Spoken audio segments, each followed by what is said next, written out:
teens and young adults, expanding the gospel reach, exposing the future generation of believers to creative ministry mindset. You got 1 moment. Son, if that ain't Jesus calling, shut it off. This is the Call Podcast.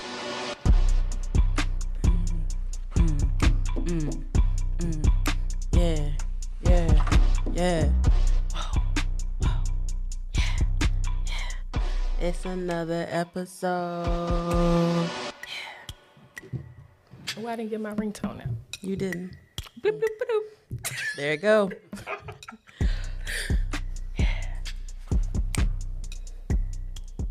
What is up, everybody? It's your girl, Kelsey, your young adult leader of the call. I have a special guest with me today. I have the lovely minister, Evangelist Ebony James, y'all. Stop it already. And she told me I got to introduce her as my co-host, so here we go. I have the lovely, the great, the outstanding, the bold, Samaya Burchell. Not the drum roll. Y'all, what's been going on? Crickets? Crickets? It's been going. It's been going. It's been going. Yes. It's been going. Just talked about that. Yeah. I mean, like, here we are on another episode. It's been a while. It has been a while. It has been a while. We got some good things to talk about today. Y'all ready? Yes, ma'am. Let's go. Me personally, I don't know whether I'm an introvert or outrovert. I was like doing some research on this the other day, and I thought, like, let's see what other people think. Do you think you like an introvert person or an outrovert person? Me, extrovert. Yeah, because I'm a people person. Yeah. You know, so I'm always in the mix. You see, I'm always talking to people, hugging on people, loving on people. I like to be out there. You know, in a sense. Yeah, because I'm a people person. I like people. I love people. I can see that. That's for sure. Extrovert. I didn't really have to ask you, Yeah. but you know. For conversation purposes. Everybody knows. Yeah, everybody knows. That's not on that, huh? That's that on that. Do you feel like you're always an introvert, or because when I initially met you, you were very quiet. Do you think you come out of that once you learn people, or begin to relationships with people? Yes. I think it's a lot about me adapting to my surroundings. So, like, once I feel like I can, and I have, like, enough people where, like, I feel like I have some type of relationship with them, it's easier for me to, okay, well, I'm sure that they want to see who I really am. And not that I'm not acting myself, but I'm just, like, I'm more reserved, sit back, observe. I'm a huge observer, so I just more so observe and, like, for a time period, and then I'm like, okay, no more observing. Let's just act. When I first met Kelsey, she was welcoming.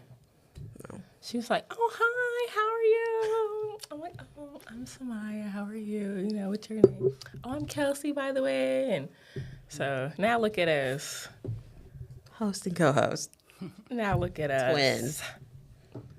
I think that also, like, being in the position that I am, that's definitely helped me not be so quiet in the beginning. I still observe, but it's like I also don't want people to feel like how I felt at a certain time where not enough people were coming up to me, or because it just takes that one most of the time where you're like, well, she came up to me and she was so welcoming and wondering. I want to be that for as many people as I can. So I try and keep that in my mind, meeting new people, because still when I meet, like, new people, I still want to be just, like, a little bit quiet, just like sit back, observe. Yes, hi. Yeah. So, but I think I've gotten better with that. So it's nice to hear that that's how she felt the first time she met me. You have, and I can attest to that, because you are a bit more talkative. I'll still say that you are a bit reserved as well, because you are an observer. But I've seen you come out of that and be more social to people. Not that you were antisocial, but quicker to be social with people, I guess I should say. That sounds about right.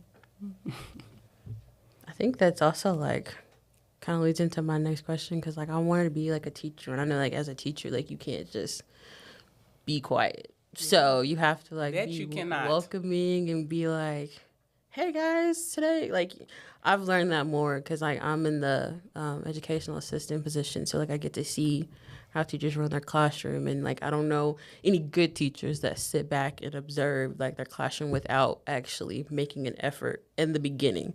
So yeah, because that's what I want to be. And I think I wanted to be that. If let my mother tell it, that's what I wanted to be growing up. And I know that it's changed multiple times, but I think I've come full circle to that. So, Yeah.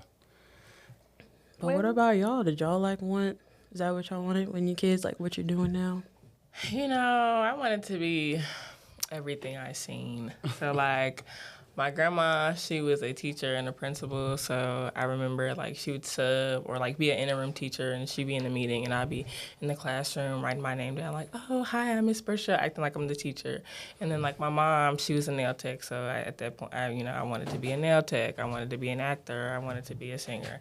And then probably it wasn't until like the end of elementary, middle school, like I wanted to be in the medical field. I wanted to be an orthodontist, but then I kind of was like, you know what, maybe not an orthodontist, because a lot of people like scared, like, oh, you're gonna be in people's mouths. So I was like, okay, well, let's be a nurse or an optometrist, an eye doctor. And then now I'm kind of back at square one with being a teacher. So, hey, That is good. Yeah.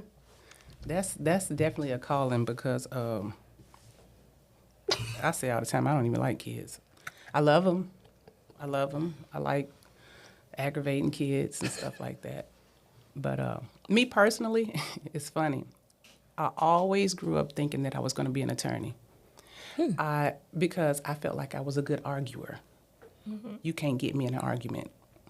But the older I got, I realized I don't want to do that because one of the main reasons is I can't stand a liar.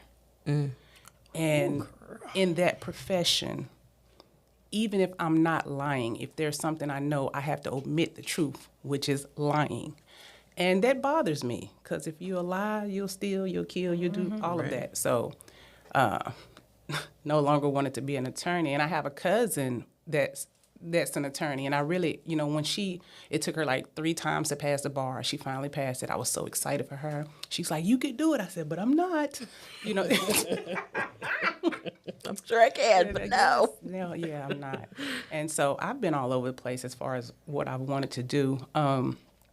I know being that I love people and I love helping people. I worked for a while at this place doing benefits. I would help people enroll into their benefits and pick their medical plans and all this other. And I was really, really good at it because a lot of times people say, well, just give me the best. Now, most people, when you hear that, they're talking about the most expensive. Yeah. But I was the person that say, well, what do you mean when you say the best? Well, give me everything. I said, well, let's talk about this then, because with this particular plan, you're paying for everything up front, whether you use it or not. And I would break stuff down. Like, oh, I'm so glad you told me that. And then from benefits, I went into anybody that's ever had a job and had benefits and lost a job should know about COBRA. COBRA is it's like a continuation of the benefits that you had with your job, but the job was paying a portion of the benefits. With COBRA, they're no longer paying it. You're paying it yourself, but you don't lose your coverage. So I was moved over to COBRA. Now, everybody in COBRA is upset because they're paying astronomical prices. Things are taking way longer than they should. Working in COBRA and dealing with different people, workman's comp cases or people that were out on leave, everybody began to complain about HR. Everybody, well, HR, da-da-da. Well, I told them over at HR. Me, the first thing I think, I need to get in HR. Yeah. I can fix this. I want to fix this. So that's why I say I know that my heart is with people. I love people, and I just want to help. I am truly a servant at heart. I know I've always been a servant, but once I became saved and saved for real, I knew that that's what I needed to do. So whatever God has me to do in that place, that's what I want to do. So, but yeah, now I'm a caregiver. You know, I give care to a couple of people, to my mom, and there's another lady that I work for. Actually, I got a lot of jobs, y'all. I Uber, I do the tax office. I'm Okay, plus. okay. Yeah. So yeah. But that's honestly like knowing that about yourself and like being able to apply it to many different jobs is very honorable, because like not many people could be like, well, I know I'm in a job and I know I can help here, so let me do more than my job and try and go here so that I can help people and not necessarily think about making money, because I mean, yeah, we're all thinking about making money, but at the end of the day, like, are you satisfied in what you do while you're making that money? Right. And see, with Cobra, I always felt like I was the middleman. Like, so if somebody's complaining, I can't fix it. I got to reach out to this person and wait for a response. But the meantime, these people are calling me. They're waiting on me to call them back. Right. And who wants to keep hearing, well, they haven't gotten back to us yet? Who are they? I'm telling y'all. You know what I mean? Right. So it made me want to be in there. Let me be the go-to person. Yeah. Let me fix the problem, and then we'll get it back. You know what I mean? So Yeah, for sure. And I feel like that kind of goes hand in hand with like my next question, which was, what's your biggest passion? Which, I mean, just knowing what you like to do and what you're good at is like the first step of like knowing what you're passionate about. Because like I said, I feel like I've said it many times on here, like kids is probably my biggest passion, and what I found that it doesn't feel like a job necessarily when I'm at work.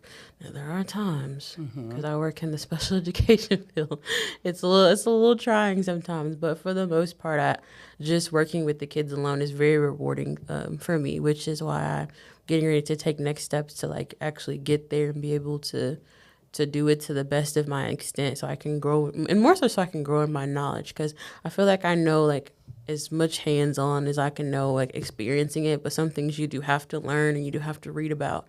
So I'm getting ready to do that so that I can further in my knowledge to know the best ways and be able to think about many situations at once while handling different kids, different types of disorders and all the things. So for me, it's just kids.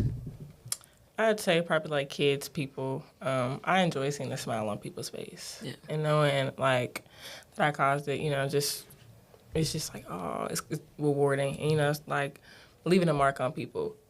And, not necessarily like so they can praise, but it's just like, I did that just out of the kindness of my heart, and that it, that it affected somebody in a positive way. It's just like, oh, it's like a warm feeling. But, like right now, because I'm studying for middle education, because I feel like a lot of kids in middle school, like the preteen years, nobody pays attention to them. Like it's always, let me tend to the babies. Well, we can tend to high schoolers. There's nothing for like the preteen years, like even like with music or the places that they shop, because nowadays, they look so grown. Well, they don't have anything for them. Yeah. Y'all done took everything, and now they grown. Now we mad at it. So Right. I just say, definitely like the middle children. I'm very passionate about them. So I was saying that's not something you hear very many people who 'cause say they everybody, want to work with middle kids. school, they got an attitude. Yeah. You can get an attitude on back. I mean, not too much, but But I mean, like I just feel like they just need a little bit. Somebody put their foot down a little bit. they do. So I'm saying. well, mine definitely is not children. That is y'all's ministry. But one of my passions, not only people, but I have a very, very empathetic heart. So it doesn't really take much. I'm a crybaby, okay, it doesn't take much for me to get there. Listen, my children's father said I was like the softest gangster he's ever seen in his life. Like, don't sleep on her though, because I'm telling you. Like, don't tell him that. But I love. My passion is. One of the things that I like is in here at Zion, and being evangelist. Evangelist is sharing the good news, and I love to share the good news. my passion is for, I want everybody to be saved. Yeah. You know what I mean? So there is no conversation that I can have where Jesus can't come in. The most inopportune times you would think. But if I see a slither, a slit. If I see a slit Yeah. to get in, I'm going to slide in. But yeah, I like for people to be happy. My passion is for people to have joy in their heart, just Yeah. happiness. I don't like to see anyone upset or sad or crying, because if I do, then I'm going to be crying. I could see your eye water up and don't even know what you got going on. I'm like, what? And I tear up. I'm like, what happened? I remember one service, everybody come to the altar, and I'm already crying. And Evangelist, she was like, can I give you a hug? I was like, yeah. She gave me a hug. I was just like, oh my goodness. But, it felt good to get that out because, Yeah. I kind of, suppressed my feelings down. I just kind of, go on about the way. It's okay, we'll worry about it later. But sometimes those hugs will bring stuff like that out, Lady Toya has those hugs, her and Elder. Oh, for sure. I could just lay right here. Yeah. Don't go nowhere, But, yeah, I love loving on people. Yeah. And I like to see people share that love. I hate to see people get done dirty. I hate to see people, just negative. The negativity is draining to me. You know what I mean? Yeah. So I love people. I love to see people happy. I love to serve people. Don't use me, but I love to serve people. For sure. Yeah. Yeah. I feel like I resonate with that a little bit too, because I feel like for the most part, I like to serve. I don't really think that there are too many things that I just wouldn't do for people. I mean, I've gone as far as to, help people who I saw somebody on the side of the street. Yeah. I've helped kids in school who I know that they might have it rough at home. I mean, just in any way that I can help, I like to help. I think Lady T said it before that. I mean, hey, where do you need me? Because I'll do it. I'll do this. I'll do this. Yeah. She's gone as far as to pull me at a service before because she needs me to teach. I mean, just wherever I need to be is where I want to be. Mm-hmm. I don't get a say. I feel like I don't get a say in what I get to do when it comes to helping. Cause just happy to do it. Just happy to do it. Yeah. I mean, if I can relieve you from some stuff. Yeah. I'll do that. Whatever I can do to make life easier for you, because I feel like this, no matter what I'm dealing with, because we all have life that's lifing. No matter what I'm dealing with, I know somebody has it worse than me. Mm-hmm. A lot of people probably got it better than me too. But I just want to try to bring a smile to people's face, because sometimes, when I talk to people, and I can talk to anybody from the president of whoever to the bum that nobody wants to talk to. I can talk to anyone, and I feel like, if I'm able to share the love of Christ with anybody, I have accomplished something. Okay, because there's a lot of things that I did that I feel like I owe God for. Whew, you looked out. I ain't even asked for you to do that, but you did that. My guy. You know what I mean? Yeah. So the least I can do is, we can never repay him. Right. But I really try to be that person to be a blessing to somebody that maybe normally wouldn't get it. Because, again, I might be the only Jesus that they come in contact with or are willing to listen to. So, yeah. Well, while I was thinking of these questions, I was writing Bible verses down that kind of go with what the questions are. And one of the Bible verses, I don't know why I said Bible. One of the Bible verses that I found that kind of goes with what we're talking about, or the theme is Romans 12:10. Love each other with genuine affection and take delight in honoring each other. That really, really resonates with me. Because I try my best and my hardest to love as many people, whoever really I just come in contact with. I know a lot of people are they don't meet a stranger and stuff like that. I don't really think I do most of the time. especially after I get my period of observation, it's just, you're just no longer a stranger. Like, once I observe you and know how to move with you or move around you, whether that be good or bad, like, you're just not a stranger to me. So I try my best to love everyone, especially now, and show affection in some way, because obviously you never know what somebody's going through before they came to you. Or like in my situation, it would be is before the kids come to school, or before somebody comes to our Bible studies on Thursdays. You just never know what people have gone through before getting in front of you. So that's my takeaway from it, from the most part. You know what? And when you said that, I don't know. See, I'm not good with quoting scriptures, but I know it's in there somewhere. Maybe we can look it up later. But the one that came to my mind was the one where Jesus was talking to the different people, about feeding strangers and welcoming people in your house. I think about that a lot, because there have been times where I have blessed a stranger with something, and, the stranger turned around and prayed for me. Oh, God bless you. Da, da, da. Can I pray for you? I was like, yeah. I mean, in Jesus' name, you can. Let's make sure we dealing with the right spirit here. Yeah. But yeah, I don't know. I think that's one of the scriptures that I look to, because again, you never know who you're dealing with. And then these TV shows, what's the TV show? Undercover Boss? Oh, yeah. You never know who you have in your midst. Exactly. In your midst. You never know. It could be somebody huge. It could be a nobody. It could be anybody. Yeah. Treat these people how you want to be treated. And I really, really try to do that. I really try to treat people with respect. I don't care what you got going on. I don't care what you look like, what you smell like. That doesn't matter to me, because at the end of the day, you're still living and breathing. So things can get better, because you still have an opportunity. And I try to let people know that careful with the strangers, and you just never know. You love everybody. Yeah. Because you could be one paycheck from where they are. Especially now. Everything is $15,000. You know what I'm saying? Gas $700 a gallon. For sure. And they want to pay you $3 an hour. What? So yeah. That heavy on the $3 an hour. Okay. Yeah. But yeah, I guess I start thinking about and talking about loving other people. It also humbles you enough to think about your greatest challenges.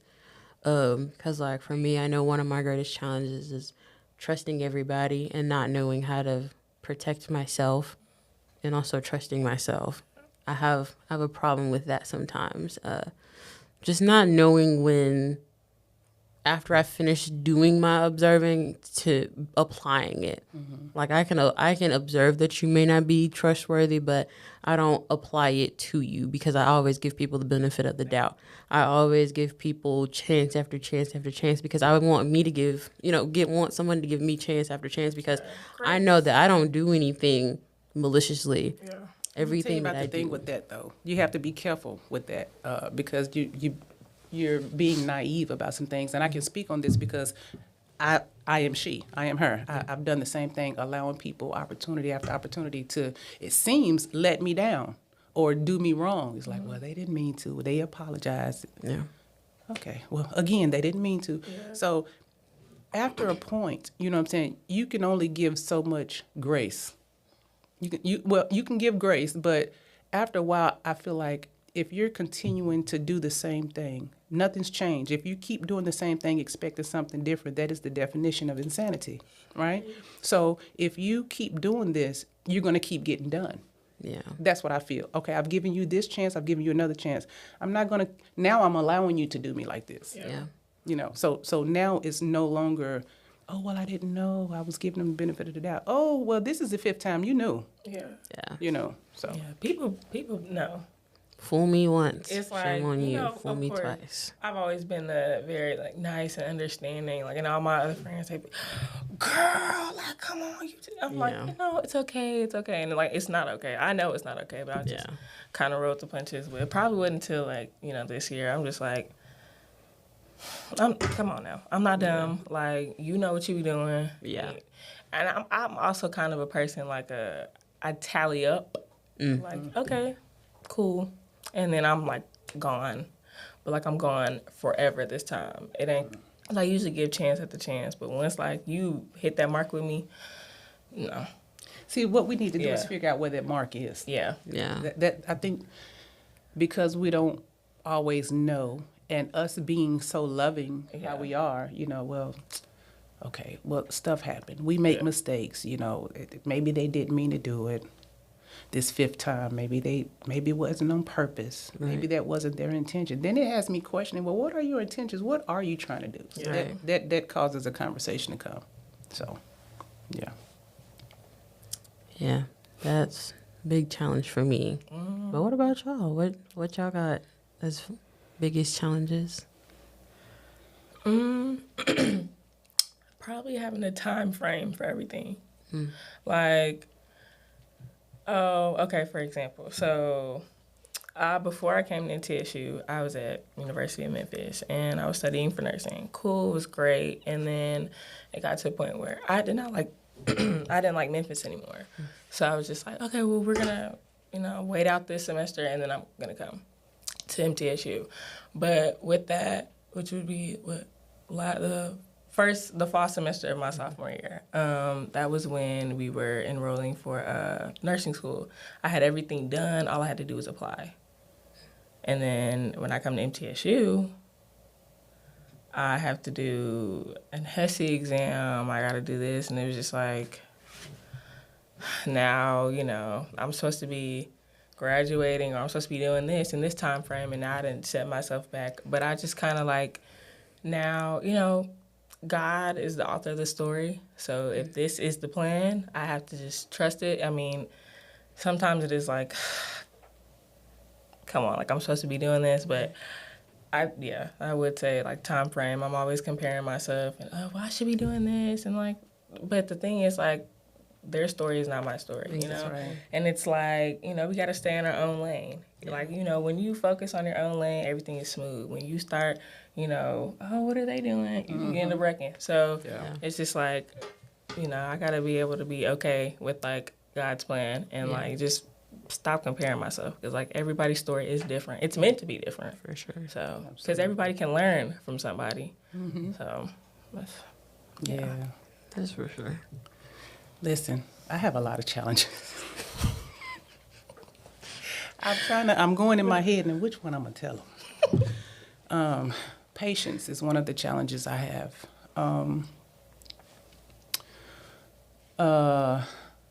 I believe I'm patient. I know I could be more patient, but I get antsy sometimes. Patience is a challenge. I know, especially when it comes to waiting for the Lord to do whatever it is He's going to do. Like, I'm still waiting on something. I'm like 8 years in waiting on this one. It's like, well, Lord, didn't you say? And all He's telling me is, trust me. I say, I do, but I do, but well, what you? right, In the what you meantime, waiting between on? time, Yeah. but yeah, patience is one. The being naive. Hate to admit that, but it is. It's so much stuff in my life that I'm looking back on retrospectively. I'm like, man, why? Yeah.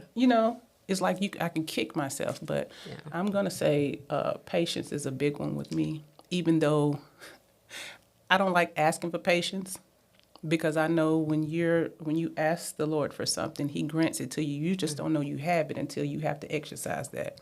So I don't want to ask God for no patience, because I don't want to have to. Yeah.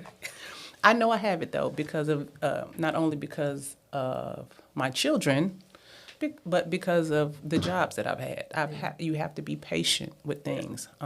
Now, how I cope with it, Different story. different story. So yeah. I can feel that, because a lot of people tell me I have a lot of patience, and you have to have a lot of patience to work in the special education. And it's like, yeah, maybe while I'm at school, but when I'm not at school, that's probably why I say I'm like an introvert, because like once I leave, it's like I really don't want to be bothered. It's like the patience is gone for the day. Like we start here and we get here, and it's Right.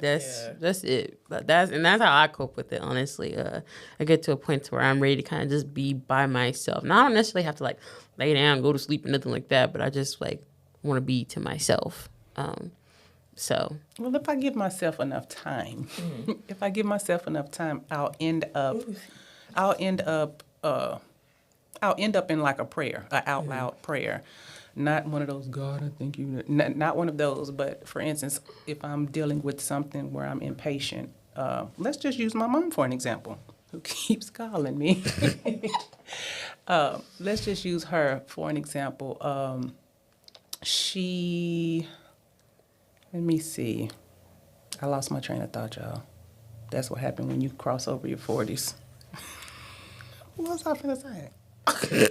Nah, that happens to me now. I was saying that happens to me all the time. I promise you, that's not privy to age. So, well, when I get there, it won't be nothing new. So I don't know what it was, so I don't forget now. Maybe it'll come back, maybe it won't. But I know patience is one of those things that that's what I was talking about. Mm-hmm. So when I'm dealing with something, let's say, for instance, my mom is doing something and I feel like I'm at my wit's end. Mm-hmm. Excuse me, I feel like I'm at my wit's end. I was like, why she keep doing that? Da, da, da, da. Then eventually I'll be like, well, she don't know that she did this again. You know, yeah. Lord, I need you to help me because she don't know. She's completely normal. Yeah. So I need you to help me out because I appreciate you. You've been patient with me and you've done this. And that's where it goes in from there. I start talking about how good he's been to me. So when I get in a place where I'm discouraged, distracted, unpleased, stressing, overwhelmed, with whatever it is, of course, initially you start out complaining about whatever that thing is. Yeah. But once you get past complaining about that thing, realizing this thing is not making you do what you do. Yeah.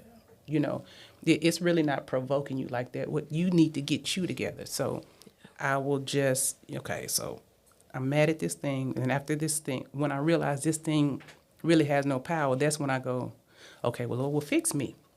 Because this shouldn't have bothered me this much. I know the situation is not this person's fault. They don't remember this. It's not this person's fault. They remember that.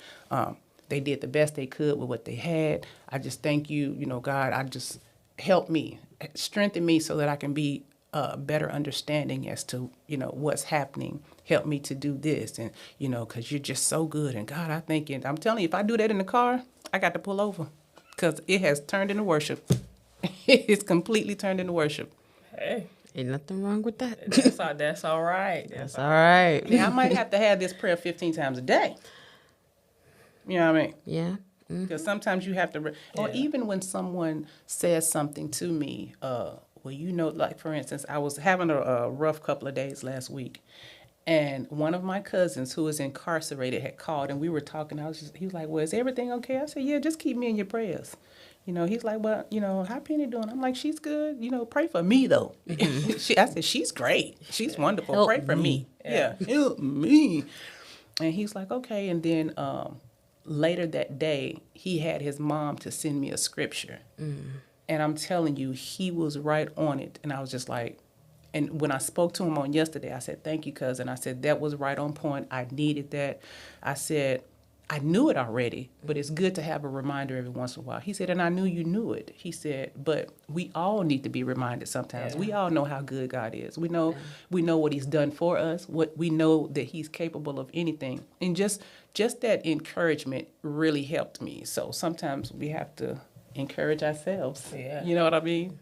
And just, I'm trying, y'all. That's good.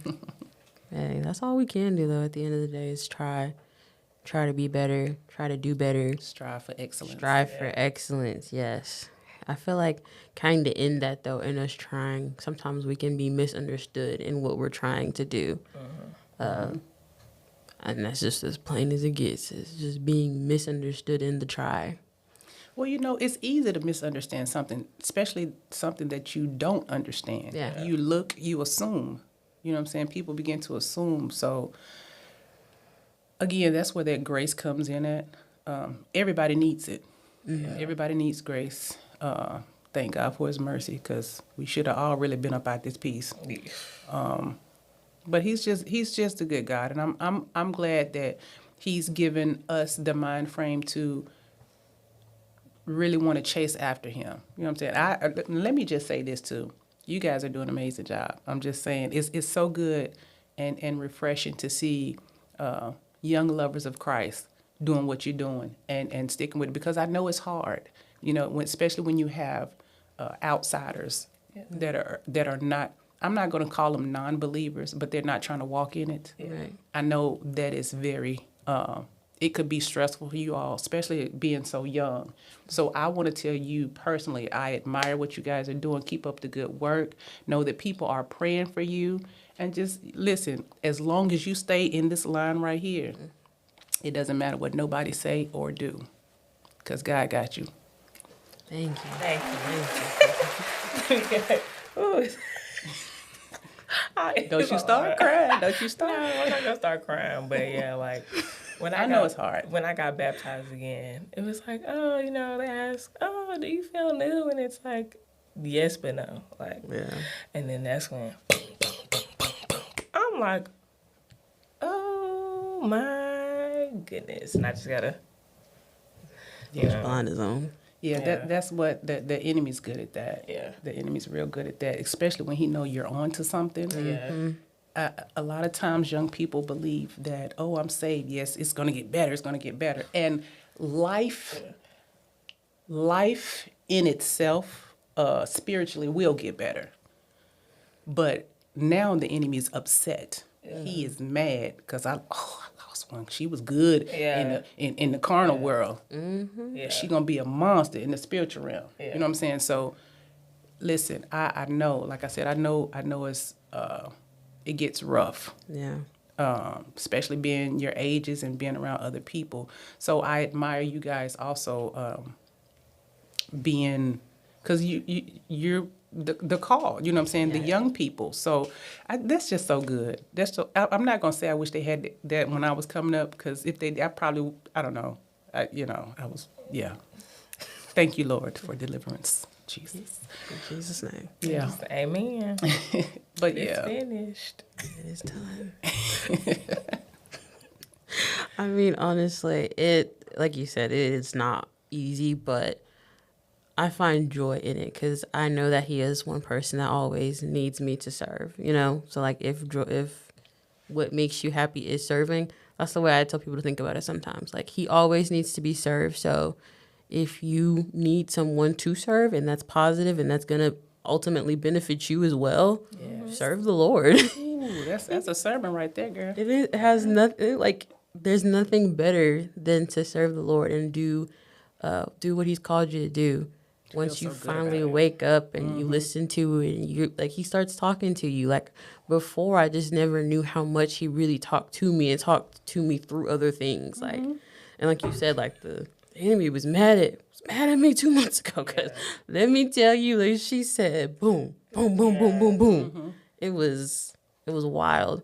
And I think that when I started thinking about it, like, we weren't really doing anything with the call. So, like, we weren't really exercising, you know, like we normally were doing, like, throughout the semester. So it's like, that's when I found it the most. It's like, not saying that I got relaxed, more so just like you just weren't in the environment that you're normally in.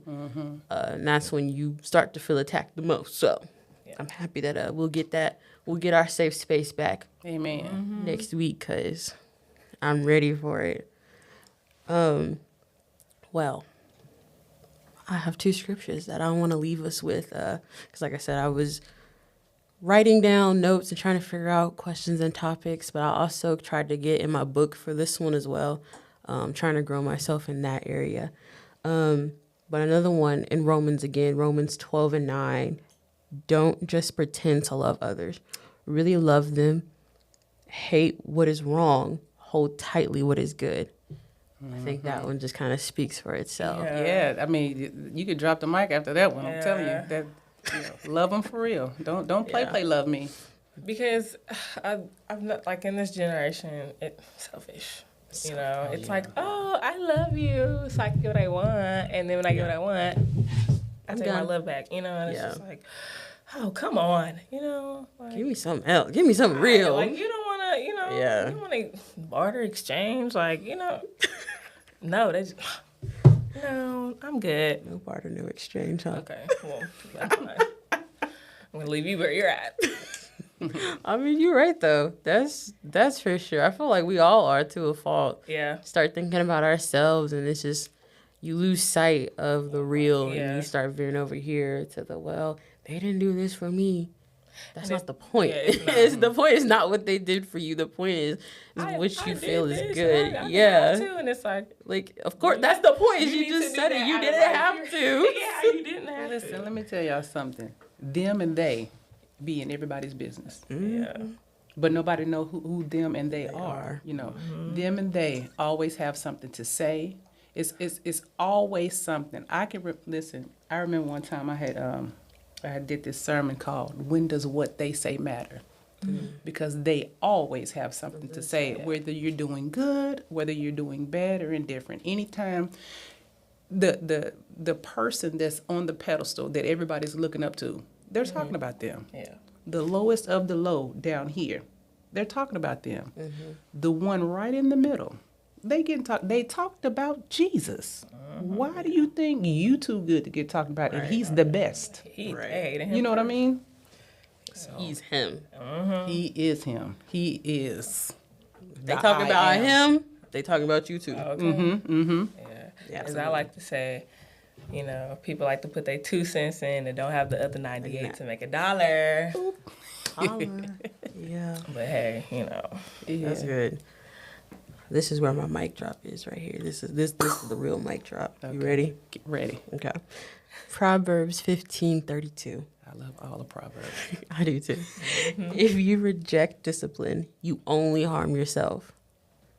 But if you listen to correction, you grow in understanding.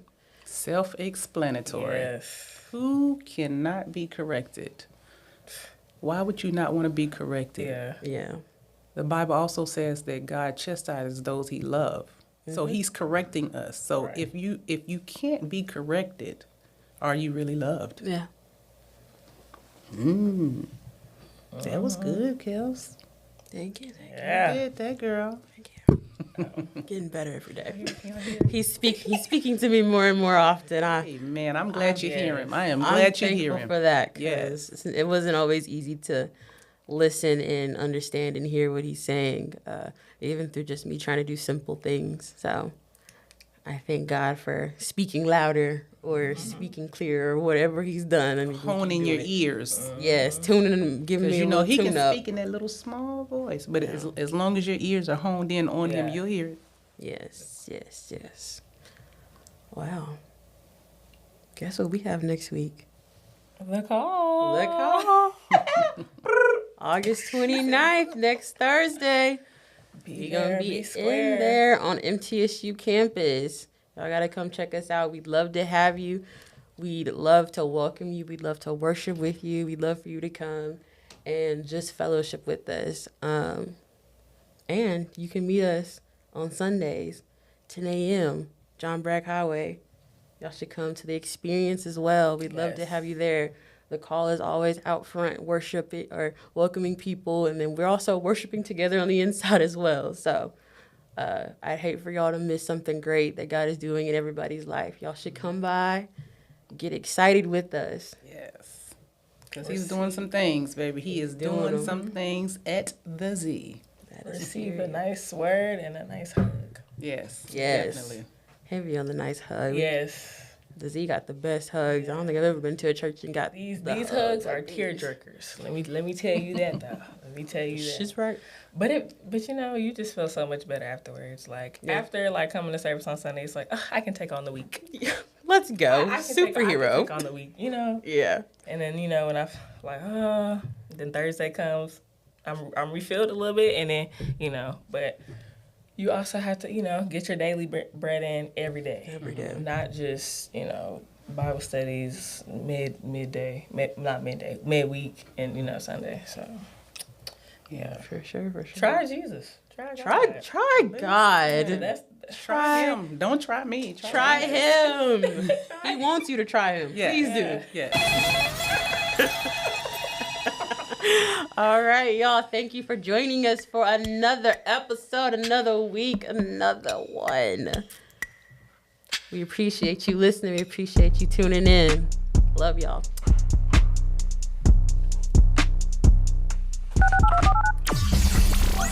We boldly proclaim our faith in Sunday school and public schools, from the sanctuary to the street. This is the Call Initiative.